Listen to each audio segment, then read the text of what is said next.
Hey everybody, welcome to the On Fire Show. This is the host, Daryl McKell Brooks, with my other two great co-hosts. Yes, Rebecca. Are you there, Rebecca Boyd? I am here. So excited to be here. And Chris Cloud. Hey Chris, wow man, how you doing? It's a long time making. Glad to be here. Thank you all for watching and supporting. I am just a big patriot and lover of freedom. And I'm coming to you guys from what I call the front line of the heartland.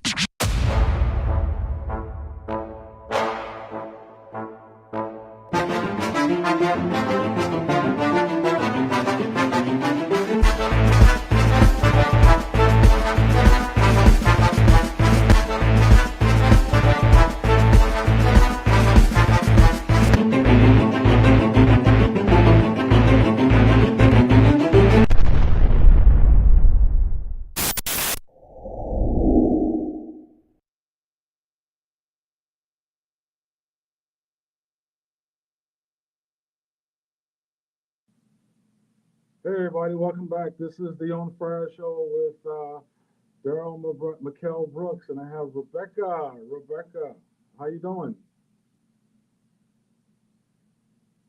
Can we hear you? I'm doing good. How about you? Oh, okay, Rebecca Boyd. I'm doing great. I am. This is our. I think this the first show of the year. Right? Yeah. Happy New Year. Happy New Year. How was your New Year? It was good. It was kind of quiet this year, which was nice. It was just easygoing and peaceful. How about you? Yeah, I was in Atlanta. I was on the train. I did the gun show, and that same day the gun show was over. That Sunday, I was on the train.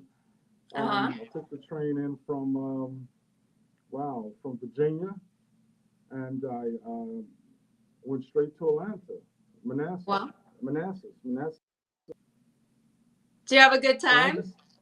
I had a nice time. You know, I get acclimated into Atlanta. Met some buddies of mine. We hung out. Nice, enjoyed myself. You know, one of the things is that I was so upset is when I went to the underground, and was basically nothing there, and I saw a lot of people that were that surprised me. I mean, a lot of people that had schizophrenic, and it hurt when I saw it was people. But other than that, went to the mall, couldn't find no, I went to 5 malls.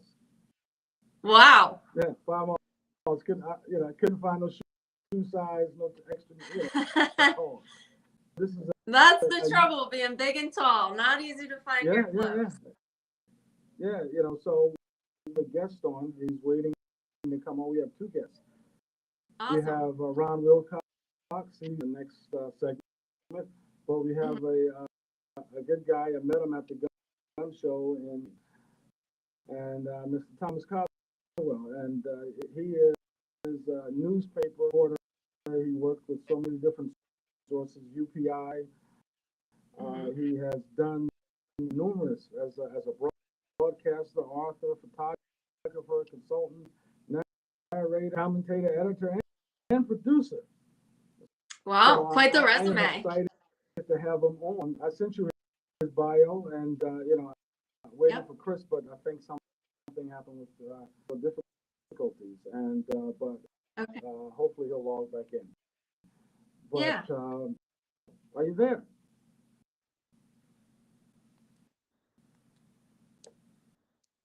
Waiting for him to stage here. There I am. There we go. There I am. Daryl, good seeing you. I haven't seen you since 2023. It's been that long. And Rebecca, a pleasure to make your acquaintance. Where are you hailing from this evening? Where are you located? Pennsylvania. Another Commonwealth. I'm in Virginia, a transplanted Yankee, or I should say a transplanted damn Yankee. That's one word where I come from. Yeah. But I've kind of adapted to my surrounds here. Daryl, last I saw you were you were talking about going to Manassas. I've never been on a train at midnight on New Year's. Do they have any weird celebrations or anything? Or was anybody jumping around or pouring champagne out? Yeah, I know. That's what I usually do. I mean, people, yeah. I had my feet up on the chair and I was like knocked out. I saw a little town. Oh, the conductor's like Happy New Year, and and it was so I had fun sleeping Well, on the when train New Year's Eve. That was an experience for me. I was Yeah. on an airplane once, trans-Pacific on New Year's Eve, and all the crew were, wearing weird hats and all sorts of fun things. People have asked me, "Did you have a Happy New Year?" I says, "I'll tell you next December 31st, because this is going to be an interesting year, and it's not going to necessarily be interesting intellectually. It'll be interesting in the Chinese curse, kind of. May you live in interesting times, right?" Yeah, for sure. So tell us about yourself. You Oh, lived boring old me, huh? You lived an exciting Well, life because I and talk to you. You've done things all over the country, all over the world. yeah. Experience over what? Like over 30 years experience in the media. I wanted to have you on is because I want to talk about the media then and now. And that's something interesting, because I was talking to someone else about this the other day. The word media is actually the plural of medium, which is a communications medium. So they say media is actually a plural word. It's not a noun. Of course, it's become a curse word these days. I do miss the 20th century greatly. I really do.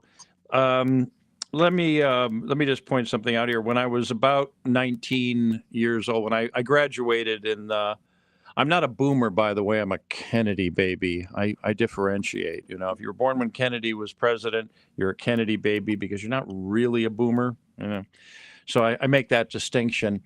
The 1970s was great for music, but otherwise it really sucked. We had Jimmy Carter as president, and he hasn't died yet, has he? It's the peanut guy.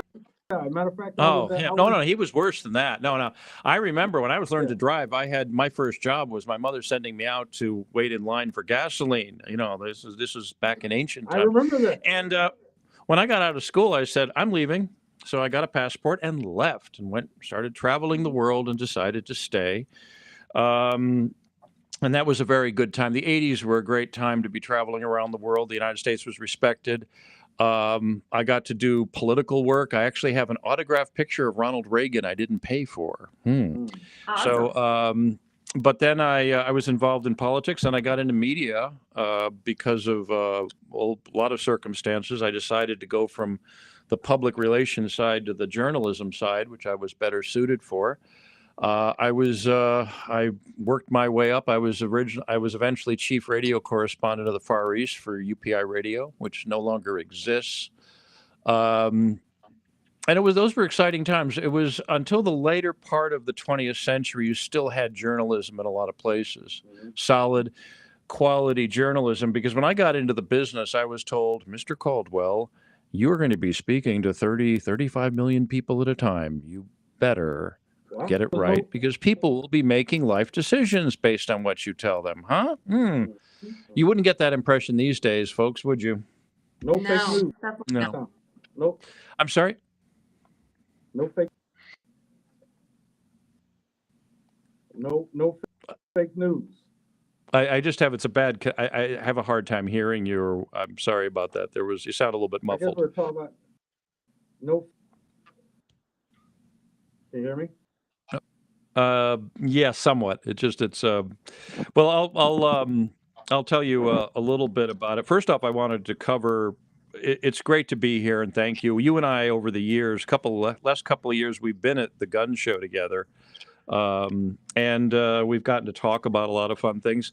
Oh, and here in Virginia on Monday is Lobby Day. That's when everyone from the Virginia Citizens Defense League goes to Richmond and tries to keep the gun laws at bay. You might remember Lobby Day 2020, that massive gathering. The year before, it was only a few hundred people. The next year, we had 150,000. I was there. That was quite a trip. Yeah. Nice. So it's growing then. Oh, I'm sorry? So it's growing then. The number. Well, I don't know. It's an interesting day. It's going to be Monday. It's always on Martin Luther King Day. because that's when the legislature. Well, you know, one of the funny things is, and you're a big Martin Luther King historian, I understand, is I remember that one of the reasons he got pulled into the civil rights movement was because he was turned down for a gun permit. It's not generally known, but Martin Luther King was a real gun guy. He had a pretty good selection of weapons. He was into that, and so we always kind of thought there was an interesting synergy there. His birthday, we talk about freedom. Kind of worked. So there was a story. Can you hear me? Yeah, now it's better. Now you got it. Now. Okay, now it's better. Coming up, I had did the Selma Montgomery March, and that was in 2006, and there were people discussing about was Martin Luther King. He believed in nonviolence, but he did believe in nonviolence. That was a strategy to try to get his gun license, and he had guns. He had the deacons of the fence that had guns protecting him. So this theory that he didn't believe in guns, and he did believe in guns because they tried to kill his family. So that was a theory that the left came up with, that he was just a pacifist, and he wasn't. No. In fact, there was a story I remember reading where somebody went to his home and sat down on the sofa and ended up, but was sitting on a very large revolver, and they jumped right up on it. Or something. Yeah. No, wouldn't it be interesting to picture of him with a bill cap and a target? Hey, I got a good score today. Well, I mean, back in the day, I mean, things have changed a lot, not just in journalism, but in, back in the day, if your gun was broken, you'd send your 10-year-old with it down to the gun shop to get it fixed, here, come back, I mean, yeah, things have changed a great deal. High schools, we used to have gun clubs. The Washington Liberty, it used to be Washington Lee High School in Arlington, not too far from where I am here in the Beltway. They had a gun range in the basement there. I've never seen it, but it's still there. So we used to have rifle, we had rifle practice when we had rifle teams not that long ago. I think they shut it down in the 90s. But and there were less school shootings then too. Yeah, I mean, when I was in high school, there was a rifle rack in the guidance counselor's office for those that went hunting. A rifle rack in a guidance counselor's office like that. Why would because who wants to bring their rifle to class with them? You want to hear something even crazier? In high school, I had a teacher. I think his name was Shay. I don't know. He's probably long dead by now, like most of them are. But he was a real Kennedy assassination nut, really. And if you worked at UPI, you knew people. I don't want to get into the Kennedy assassination, but that was something that was drilled into us because that was for training. Because UPI, we did that real well. But he actually, one of the students had a Manicure Carcano of the same model. And with the principal's permission, he brought it to class. And we all got to see if we could beat Oswald's score. I'm not joking. It was like this is the 70s. This was the 70s. Back in the good old days. Yeah, nobody got hurt. Nobody got hurt, and but anyways, journalism. This is what I was talking to. I was talking to Daryl, and he was saying, "Well, where's it been? Where'd it go wrong? And what can we do to fix it? Maybe we can do something, tell us about or at least try. You can get rid of the fake news. Yeah, well, it's kind of interesting when I don't own a TV. I've given up on it. I think no one should own a TV really, unless they're being punished. But the thing is that news used to be a very noble profession. Journalism was indeed writing a journal and sending the journal back to headquarters. There's a difference between a reporter and a correspondent. A reporter goes through an editing process. A correspondent is taken at his words. I worked up to correspondent where when I was doing radio, if there was something big happening, I called up and said, put me on now. It would be done with complete trust. And that took you had to really have almost a religious calling to doing that. Where everything went wrong is when news became an expense and started to become an income source. You see, back in the day, especially broadcast news. Now, if you look at like the 1960s, 1970s, on YouTube, there's plenty of stuff. Like most people never look at all of Robert Kennedy's speech the night he was shot. You should. It's fascinating. It actually is. And just if you do a search on, I think it's RFK Ambassador, you might find it. But the thing is that in order to get your broadcasting license from the FCC as a network or as a station, you had to provide certain public services, including news and information. Now, when Walter Cronkite was around, the CBS Evening News or the NBC Evening News or the ABC Evening News, the big three networks at the time, their news was 30 minutes. It was not any longer than that. It was in the evening once. Do you remember Walter Cronkite when his last, before he got off the air, what did he say? I don't remember exactly what he said. I do. Tell me about it. Tell me. Yeah, I'd like to know. And that's the way it is. He said that every night. Every night. During the hostage crisis, he always counted the days that our people were being held by the Iranians, which was a real interesting thing.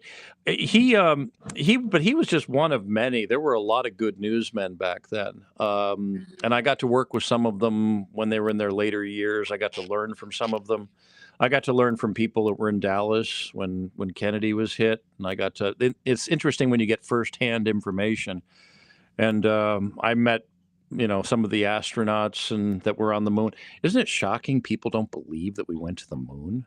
Just I was a kid, we were going to other planets, and it's just But what everything started to go bad was when news became a business, and that's when CNN came around. That's when now initially CNN was pretty good. Initially, Clinton News Network. It was, but then whatever. Let me give you one. There's a lot of CNN stories I have working in when they were in the, when I was in the press corps. And so a lot of them I'm not going to talk about just because I'd have to document them and I have to get your facts provable. But I will testify one thing is one of the things I didn't like was back in the 90s when I was in the Far East and based in Tokyo. And we had a lot of things going on in Tokyo. 1995 was a year we had the Kobe earthquake. We had the gassing of the subway attack. We had, I was in the center of covering that story. The 50th anniversary of the end of World War II. I was in Hiroshima for the 50th anniversary. That was an interesting story to cover. But the thing that I'm sorry, I'm losing my train of thought here. But the thing that we had back then was that I'm sorry, I got off my track. No, it's okay. I have a question for you. Go ahead. She has a question. I just asked a question because CNN. I'm sorry. The one thing I didn't like about them, and I'll tell them this, is on the cameramen, and news cameramen are kind of weird. I don't know if you ever dealt with them. I think it's because there's a radioactive tube next to their head or something. But on the back of their battery pack was a sticker that said CNN, the world's most important news network. For 95, and I hated that because that wasn't being seen by the people at home. That was being stuck in our faces, and we really didn't like it. Yeah. That was just being arrogant, and it was when you're in the International Press Corps, there's a sort of a team camaraderie. You work together, in a way. I mean, you might, you're in a situation, especially a situation that's important. Like when Robert Kennedy was assassinated, if you watch the whole video, the CBS coverage, you'll see how the different news people were working together to cover a story that needed to be covered. But I mean, that's when they became, a bit arrogant, and then it really started to turn, and then it became a business. Instead of an expense, it turned into a profit center, and then they had to make up news. They had to, what we call feed the goat. You ever heard that term? Yes. I have, yes. Okay. And the goat got a lot bigger and a lot hungrier. And that's why in the summertime, you always find a lot of weird stories that people are coming up with. Anyways, you have a question, Rebecca. Yeah, so like even before networks like CNN, there were news networks that obviously had sponsors and paid commercials, and it was still like a business. So what exactly was the difference like when CNN came along? Was it just much bigger money and much bigger sponsors? Is that It what was the cable. It was cable became a completely different business model because the advertising you saw like on the major news networks was for everything. I mean, Right. you would do that, and the news was extremely had to be very objective. I've been in newsrooms where sometimes when I was younger, we almost went to blows over the quality of a story. We Wow. took it almost sometimes. Yeah. If there was Yeah. never have alcohol in a newsroom. I'll tell you that would be it. We got to go to a station break. You got to pay for all this. Oh. So, okay, so we'll be right back. We got about 3 good commercials that we have to play, and we'll be right back. This is the On Fire Show. I am Daryl McKell Brooks and Rebecca Boyd, and we're interviewing Thomas Michael Caldwell. We'll be right back. Flip Ammo is your trusted source of high-quality ammunition. We're passionate about shooting and offer a wide range of products from bulk ammo to hard-to-find rounds, all at competitive prices. You can choose from local pickup or fast daily shipping. We are the fastest shippers in the industry. We strategically developed our space next to the UPS shipping center and can ship most orders same day till 7 p.m. Our dedicated customer service team is always available for any questions or product recommendations. Experience the passion, expertise, and exceptional service that sets us apart. Flip Ammo, your trusted source for high-quality ammunition.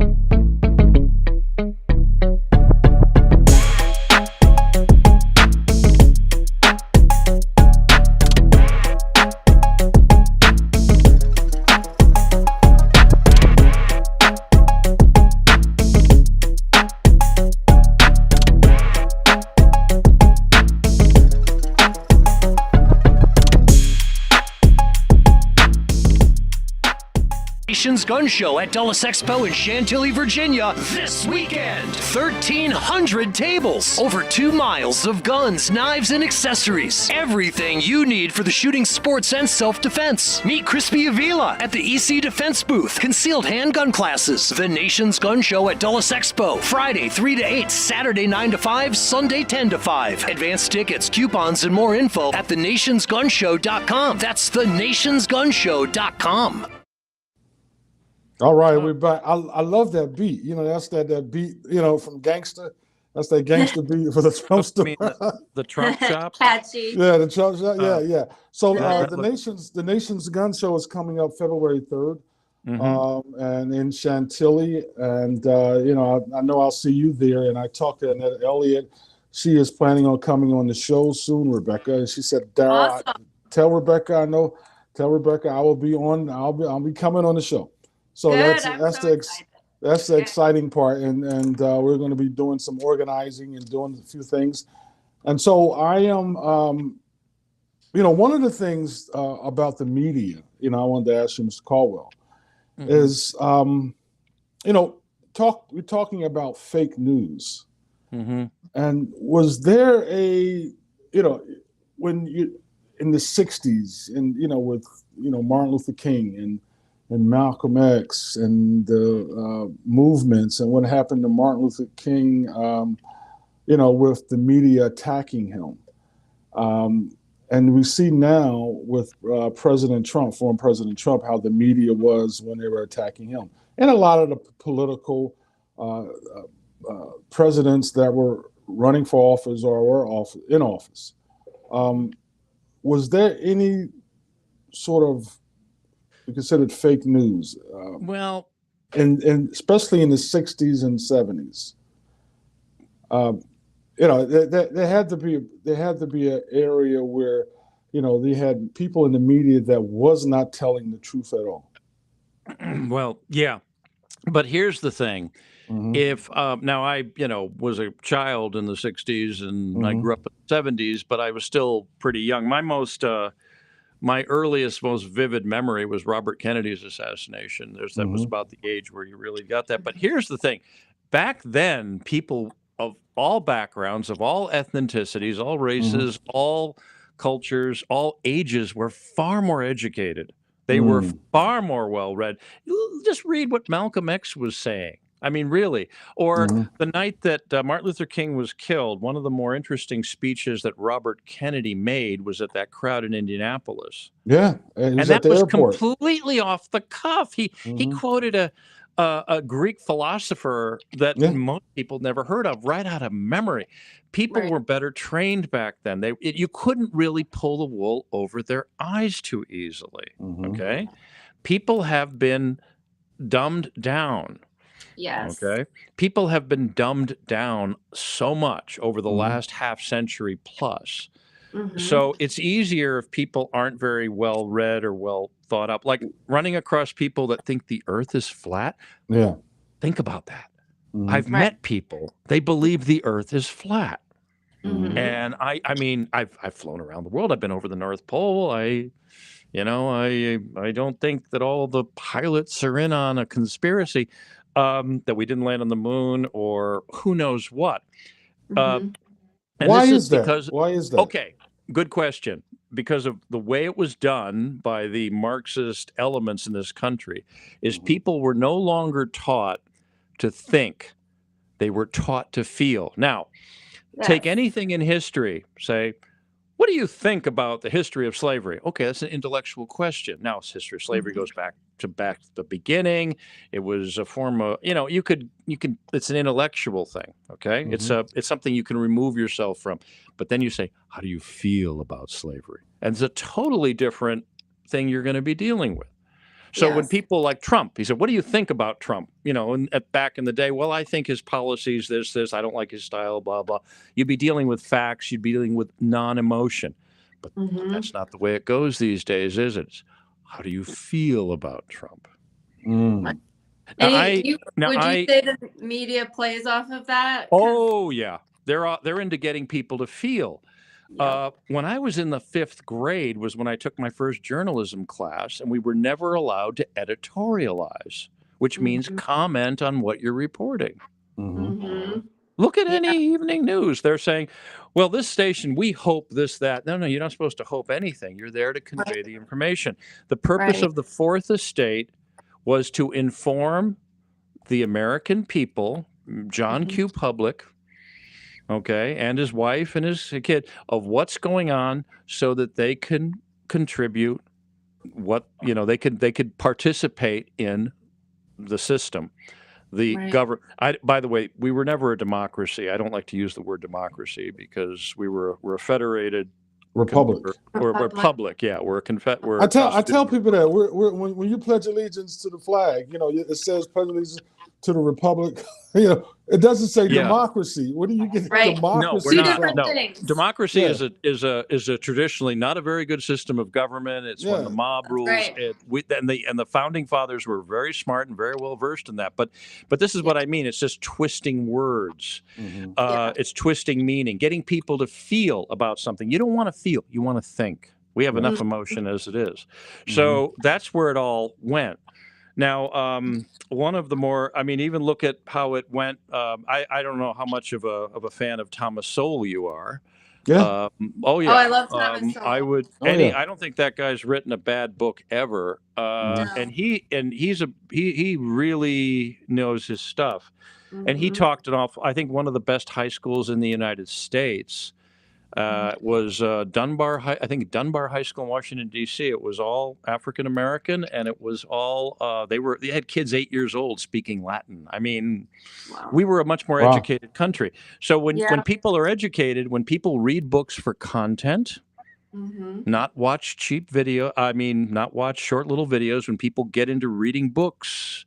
And Mhm. I mean, a good 350 pages or 400 pages and getting in depth and things, that's when your mind starts to get, that's when your Right. mind goes to the gym and works out. Mhm. So that's where they got in is by replacing logic and replacing reason and replacing thinking with emotion. Yeah, I agree.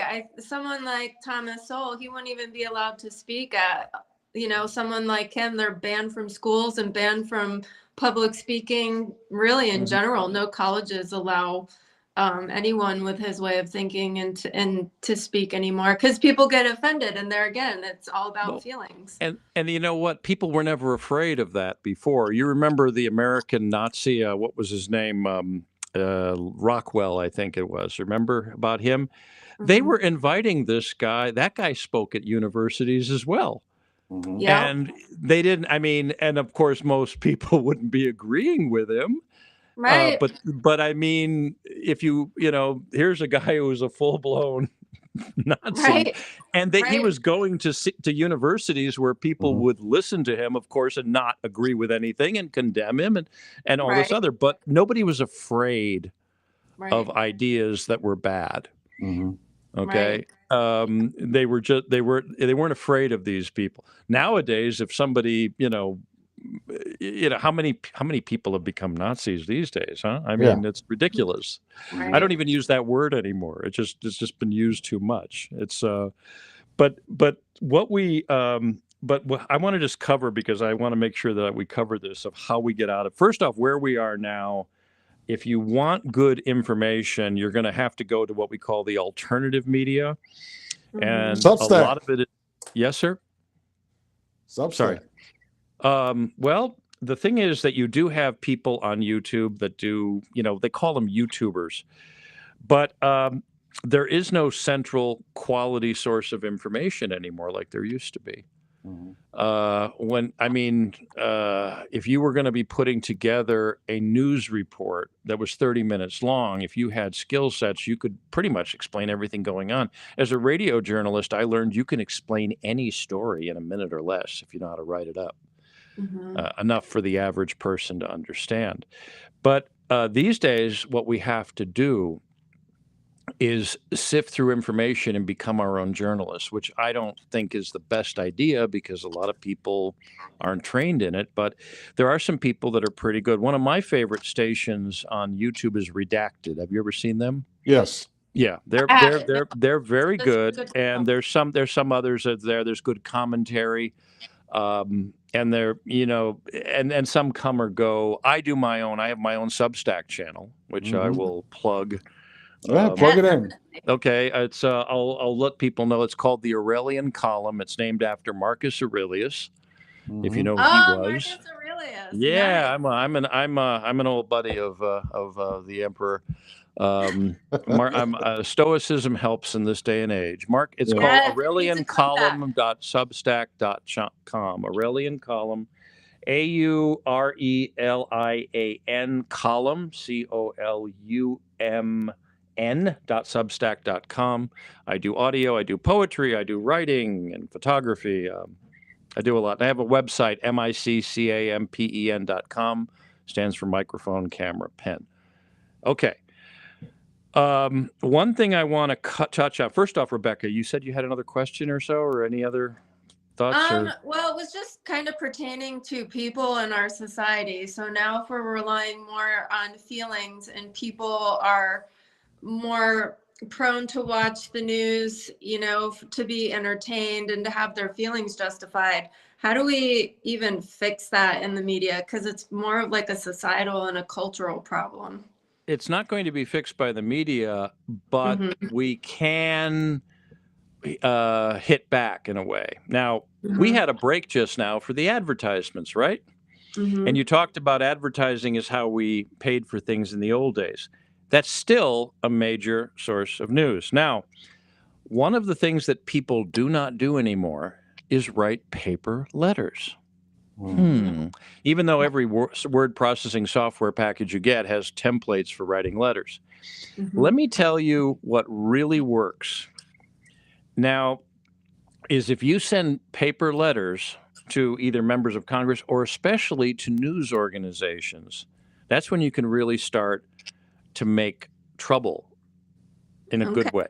Let me give you an example. Let's say there's a guy who, a reporter, a very arrogant, and some of these these people that are in broadcast news now are just horrible. Mhm. And he does a real nasty job on somebody that cleans pools in some little town America or something, hypothetically. Just, goes out and does a hit piece on his pool cleaning business.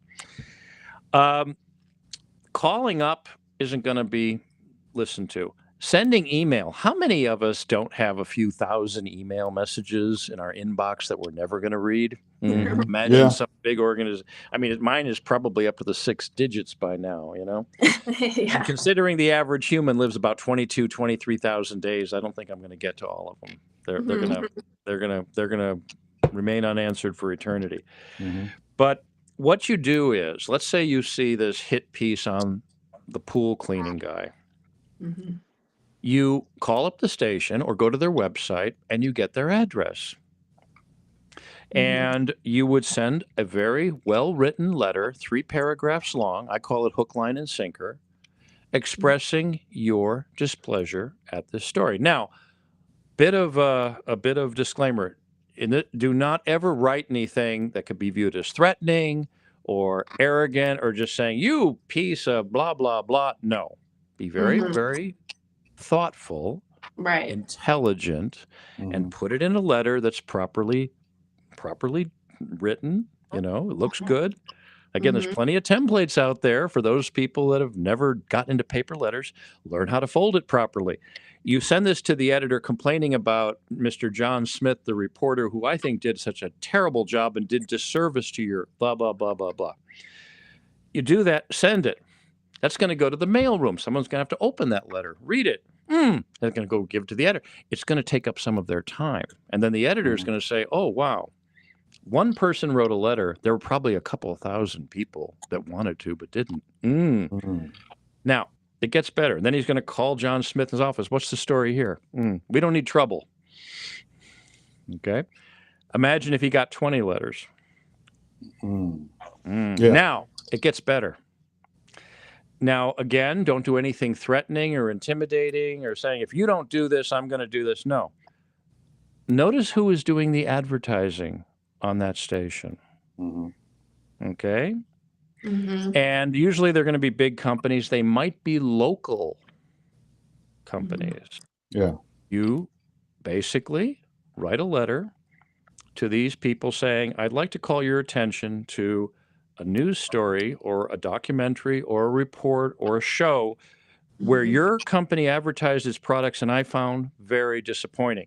I think you should know about this. There's a way to do this. If it's a big company, maybe that makes, coffee or something, you might say, I've used your product for many years and I found it very disappointing. You don't threaten. You don't say, I'm going to lead a boycott. And then you do is enclose a BCC, a blind courtesy copy, a copy of the letter you sent the editor in with that letter. And that goes to the public affairs department of the ABC Coffee Company or something. They are going to really pay attention. Wow. Good to know. Are not going but Good again, to know. just to know, do not threaten, do not try to extort or anything. Just be very matter of fact. Don't feel, think. Said, I did not like this story. I've been using your product. You're not going to say, I'm going to stop using it. You say, I think you should be made aware of this. And then the advertiser, the company is going to call the advertising department of that station. And they're going to say, what's this about this story we're hearing about? You see how it goes? But again, it's not going to happen with email. It's not going to happen with a phone call. It's not going to happen with threats.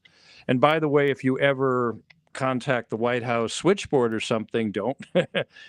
No threats. Don't never. Right. No. You deserve what you get if you do.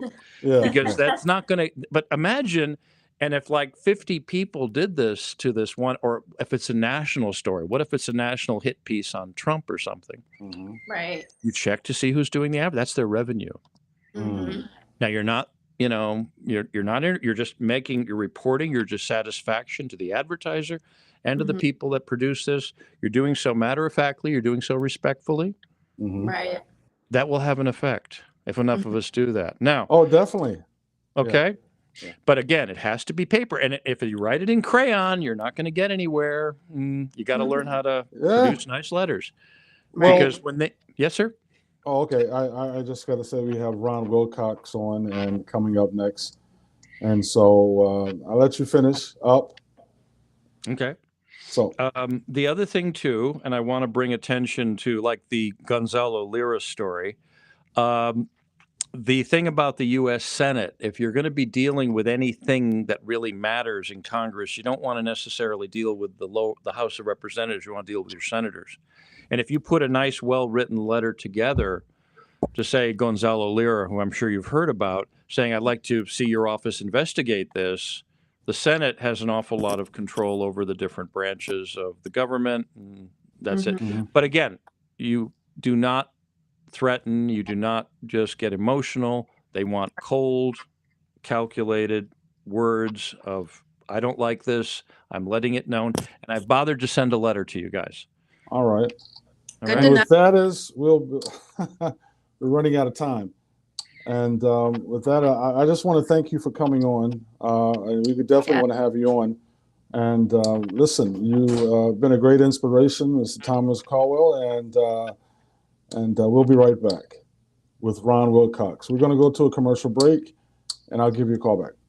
All right. Good being here, folks. Thank you. Yes. Thank you for coming on. Thank you for coming on. Yes. This is the On Fire Show. Flip Ammo is your trusted source of high-quality ammunition. We're passionate about shooting and offer a wide range of products from bulk ammo to hard-to-find rounds, all at competitive prices. You can choose from local pickup or fast daily shipping. We are the fastest shippers in the industry. We strategically developed our space next to the UPS shipping center and can ship most orders same day till 7 p.m. Our dedicated customer service team is always available for any questions or product recommendations. Experience the passion, expertise, and exceptional service that sets us apart. Flip Ammo, your trusted source for high-quality ammunition. Nation's Gun Show at Dulles Expo in Chantilly, Virginia this weekend. 1,300 tables, over 2 miles of guns, knives, and accessories. Everything you need for the shooting, sports, and self-defense. Meet Crispy Avila at the EC Defense booth. Concealed handgun classes. The Nation's Gun Show at Dulles Expo. Friday 3 to 8, Saturday 9 to 5, Sunday 10 to 5. Advanced tickets, coupons, and more info at thenationsgunshow.com. That's thenationsgunshow.com. All right, we're back. Welcome to the On Fire Show. This is the host, Darryl McKell Brooks, with my co-hosts, Rebecca Boyd, and Chris has some technical difficulties, and but he'll be on next week. And I am just so excited. That was Mr. Thomas Caldwell, and he is he was a public affairs guy, government agency, writer, news broadcaster. He's done it all in his past 30 years. Our guest today, is the great Ron Wilcox, Northern Virginia. You know, she likes that. Ron likes when I call the great Ron Wilcox. Well, you know, it's bad for my swelled head. No, okay. Well, listen, you've done a lot of great things, and especially in Virginia, and people know you. I was talking to this lady, and she knew you. I said, Ron Wilcox. I know that name. Yes, Ron Wilcox. Yes, in Virginia. I said, yeah, Ron Wilcox. So she came to some training we had in the early days of the Northern Virginia Tea Party. Yeah. So one of the things, I don't know if Rebecca, did you look at President Biden's speech on January 6th? And it was very disturbing. I'm in my hotel room, and I'm like, my God. This guy, I mean, he seemed like a tyrant. Oh, yeah. I mean, he kind of called us a tyrant. Anybody who supports January 6th, you support President Trump, you're MAGA supporter, you guys are tyrants, and you're going to destroy the country. We're going to take over. And to me, his speech was so difficult as an American. And scary. And if you think about it, I mean, how many people that have been sitting in prison over January 6th. They haven't even been,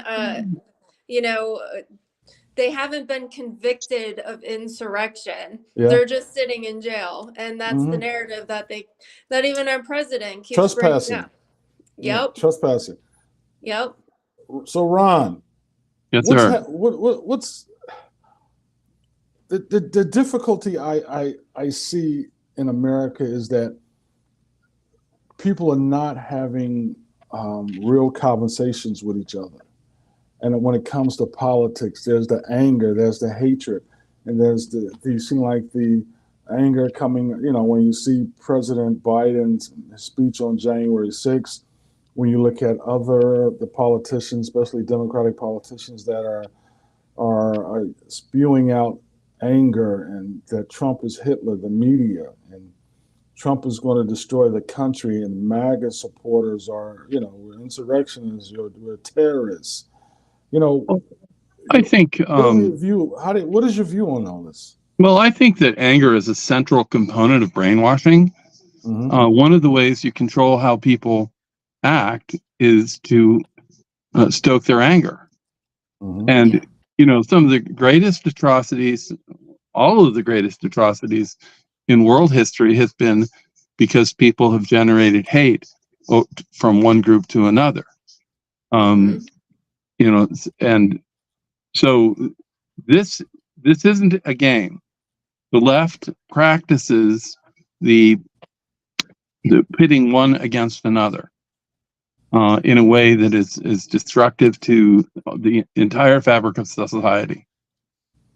You have that Bernie Sanders supporter that shot up the congressional baseball field. Yeah. Yeah. Don't talk about that. No. Yeah.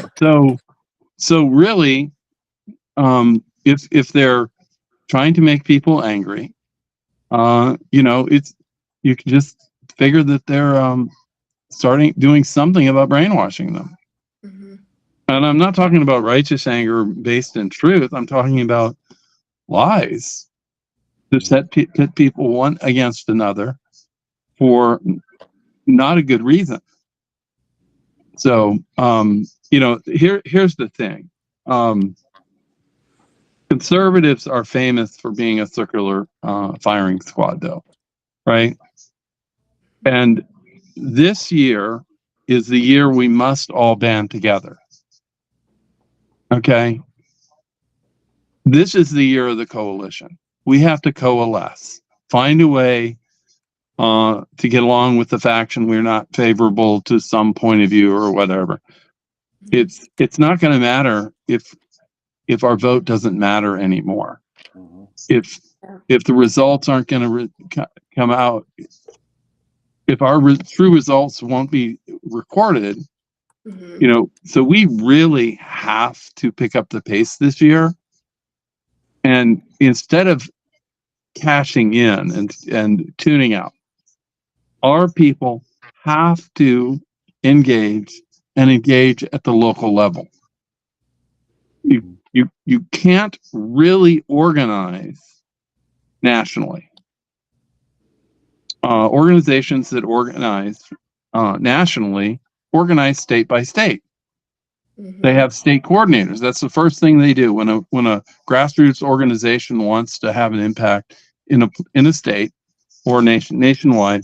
Is they have a state director, and that state director starts developing talent in that state. Mm-hmm. So, this is the model that the founding fathers have given us, that the states are the actual source of authority of the federal government. Mm-hmm. And, we need to exercise that to the greatest extent we can.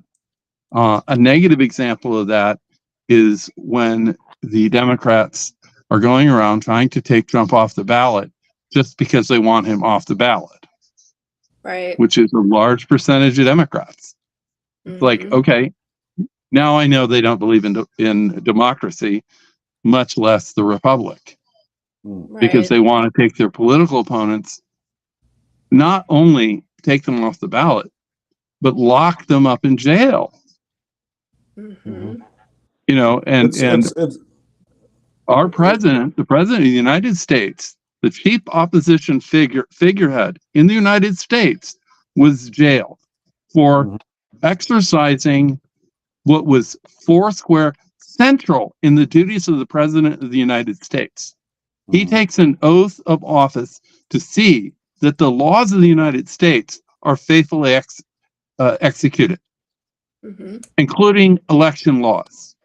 Right. So if he was treading on anything related to election laws, he is foursquare in his authority. So he does have the immunity. Now they have conflated something.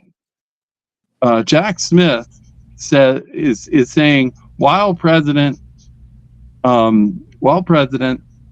Donald Trump committed crimes, what his defense is saying, as president, he did these acts. And because as president of not in his personal capacity, but in his capacity of president of the United States, he investigated and tried to make sure that the election laws were being faithfully executed. So he does, in fact, have that immunity from prosecution in the case in Georgia. Right. So, by the way, Daryl, you've kind of tilted the wrong way. You gotta look at you like this. No, Daryl. I'm so used to looking up to you. Now I have to look sideways to you. So, I think if it can break, it can be fixed, right? Can anybody hear me? I think we have a connection So, problem. anyway, as I said, I've had in my previous time on your channel, we were talking about the clouds and how they organize every month. And when I started organizing, the one core principle that I felt is if you don't have meetings, Yeah. face-to-face, in-person meetings, Right. you're not building your organization. Yeah. You cannot build an organization Hello? absentee. Right. Oh, I think we're losing Daryl. So, Ronald, what would be your suggestion for people who do organize to make their main focus to try to make things right in their states, especially regarding elections and election laws? Okay, well, I'm just going to sort of put my partisan hat on, no reflection of any organization that I work for. I would recommend that people make the phone calls for the Trump campaign to get him the nomination, to persuade people to vote for him in the primaries. And the reason I say this is even if you really like someone else better, you should still vote for Trump, because we know that Trump is going to be the nominee, and we need him to be as strong as possible coming out of the primaries. Because but here's what I've said to Daryl. We all want Donald Trump to ride to our rescue. Is that correct? You want him to be in that office and be the president of the United States and take care of business. Well, I've got news for us all. We all have to ride to our own rescue. Right. It's up to us to ride to our own rescue, and then Donald Trump ride to Donald Trump's rescue. Yeah. Okay. I think we saw the poor outcome of people not doing their part with 2020 and COVID. I mean, all the shutdowns and the tyranny with that. I mean, everyone just kind of left Donald Trump high and dry, and things didn't go so well. Yeah, I think that it's very important for us to tangibly show support for the president of the United States. I mean, for Donald Trump, former president of the United States, and hopefully future president. Yeah. So in Virginia, it's really important that people get out to vote in the primary starting on January 19th. So I didn't really mean to be quite so partisan, but what I think people need to do, to answer your question, is really engage at multiple levels at once, at the local level. Get involved with the campaign of your choice, of your candidates, your congressional candidates that are running. And you need to, at the same time, try to influence public policy of your state elected officials. Mm-hmm. Okay. The future congressman used to be a school board member. So those Right. races all the way up and down the ballot should be, paramount that we win. The amount of influence you can have is the lower in the pecking order, the more influence you can have. The school board, you can have a lot of influence on that school board member. You can have a lot of influence on your county council or your supervisor, or whatever they call it, the chairman of the board of supervisors or the mayor. Okay. And then at the state level, you got to know the names and phone numbers of all the people that represent you, from the school board to the dog catcher to the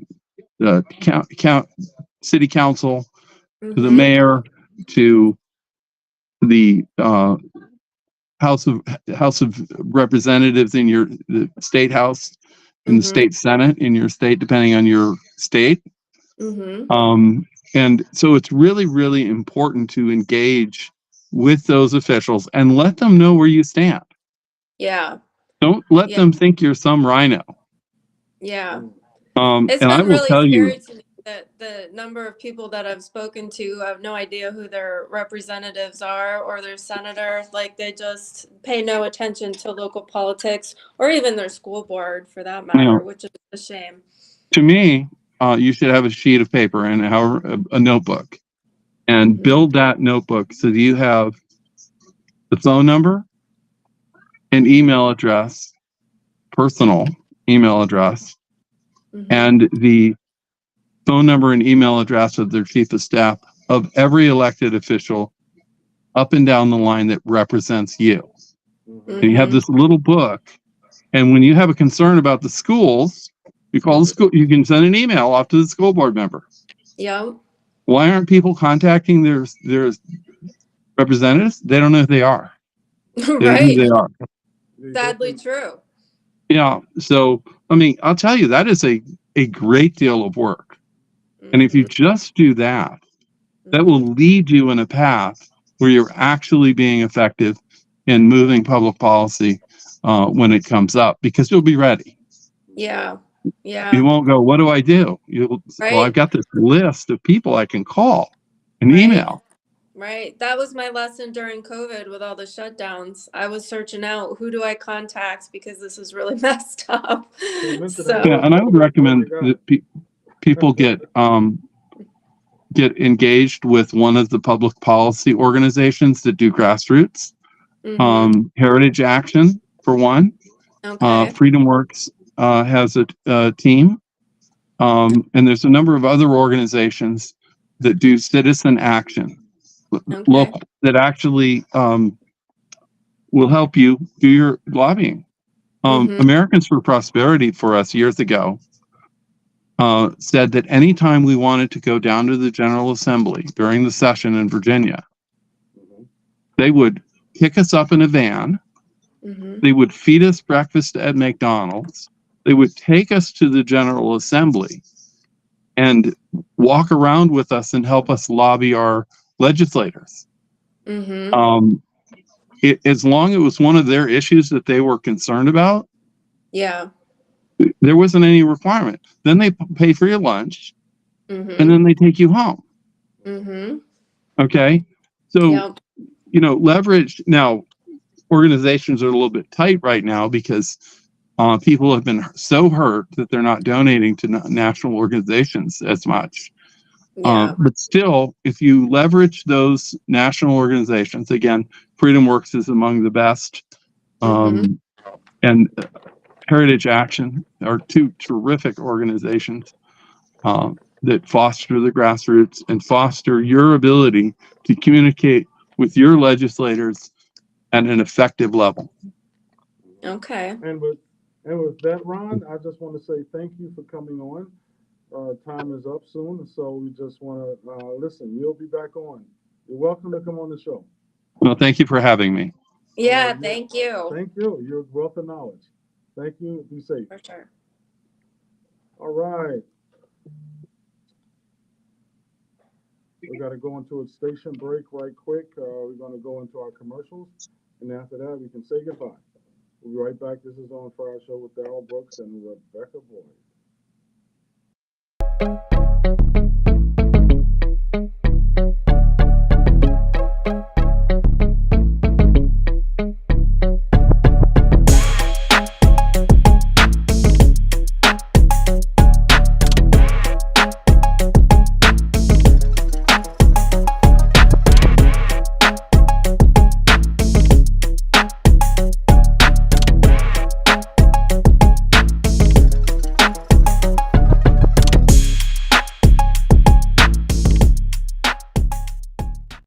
To the weekly On Fire Show with your host, Darrell Brooks, and two co-hosts, Rebecca Boyd and Chris Cloud. The conservative talk host is compelling, unique, and multifaceted. Brooks will talk about the day's events with passion, humor, insight, and always a little sarcasm.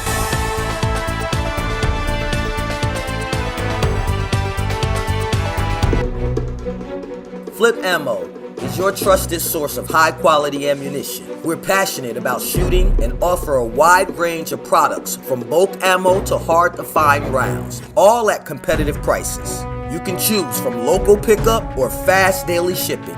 We are the fastest shippers in the industry. We strategically developed our space next to the UPS shipping center and can ship most orders same day till 7 p.m. Our dedicated customer service team is always available for any questions or product recommendations. Experience the passion, expertise, and exceptional service that sets us apart. Flip Ammo, your trusted source for high-quality ammunition.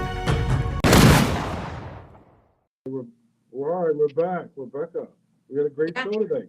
Yeah, Very definitely. informative. Knowledge is power. We had very informative guests on. So, Mhm. once we're armed with information and the problems that we need to fix, we could take the steps that we need to help fix all the problems in this country. Oh, no, I wish Chris would have been on the show. Yeah, And, Miss yeah, Chris. yeah, definitely. He brings a lot of that energy, that raw energy. And Yeah, he so, does. yeah, this has been a great show. Martin Luther King Day is coming up. And, one of the things I like to talk about is how he lived his life and how he's been a great inspiration to millions of people around the world. And, one of his famous quotes is, "True forever on the scaffold, wrong forever on the throne, yet that scaffold sways the future, and behind the dim unknown stands God, within the shadows keeping watch above his own." And with that, listen, we'll be back next week. And this is the On Fire Show. Thank you for Rebecca. Thank Also you. holding it down. All right. This is the On Fire Show with the host Darrell Brooks and Rebecca Boyd and Chris Cloud. We'll be back next week. God bless. Have a wonderful night, everyone. Peace.